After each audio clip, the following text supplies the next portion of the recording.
So this is about my third or fourth take at this point. I like to keep these short. I like to do them on time. Timer and everything. So, I'm doing this video on a little something I call political football.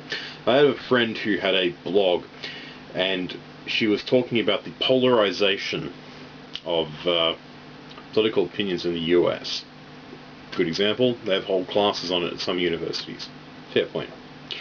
I'm going to use the example of Proposition 8 in the state of California.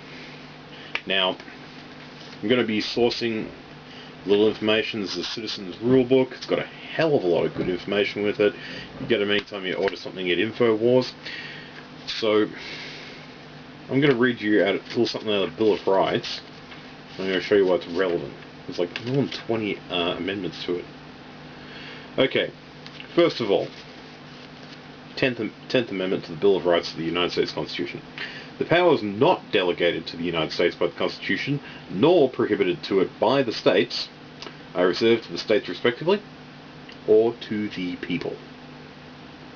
So, it's a local issue, and a lot of people were whinging that it would break up their churches or start stuff in the schools.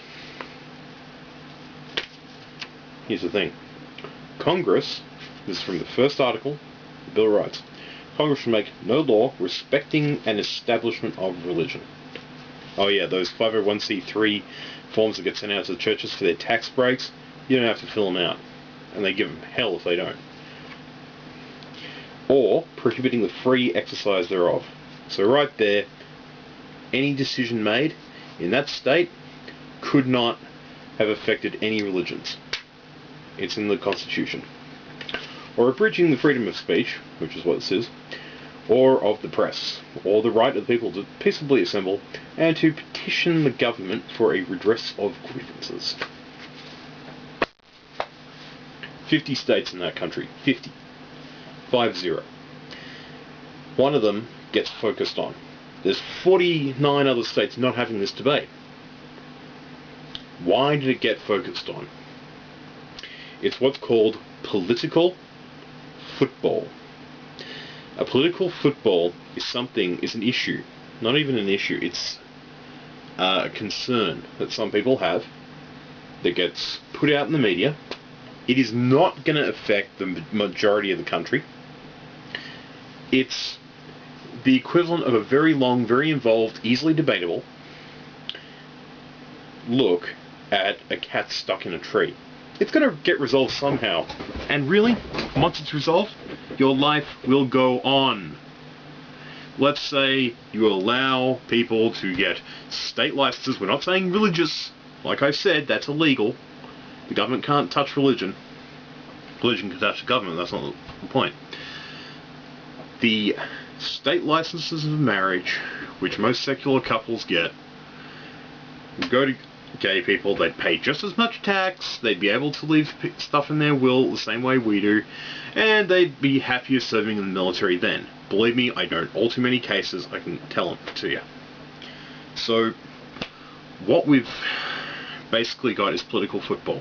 Now, the devious, brilliant thing about this is, you can use this to take attention away from an actual issue. I say an issue because an issue is something you eventually have to deal with. It's going to be an issue. And you can do this on a national scale, and if you're really powerful, if you've got enough connections, an international scale. That's political football. And as long as you don't use it for the one thing for too long, in the one context, people never get wise to it. Oh my god, it's so easy to use.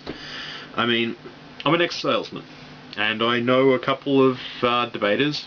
I did some debating, and I know one thing. If you can get people's minds set into a false choice of you can have 6 of something or half a dozen of the same thing, as long as they never figure out that half a dozen is 12, so half a dozen is 6, you've got them. They'll spend inordinate amounts of time looking at one thing, looking at the other, not wondering where the difference is, trying to figure out if there is a difference, And the trick is, the guy who's asked the question, well, he's got him distracted. He can do anything he likes. He can do both murder and worse. And that's what political football is. Thanks for your time. Have a good afternoon. Or whatever time it is, wherever you are.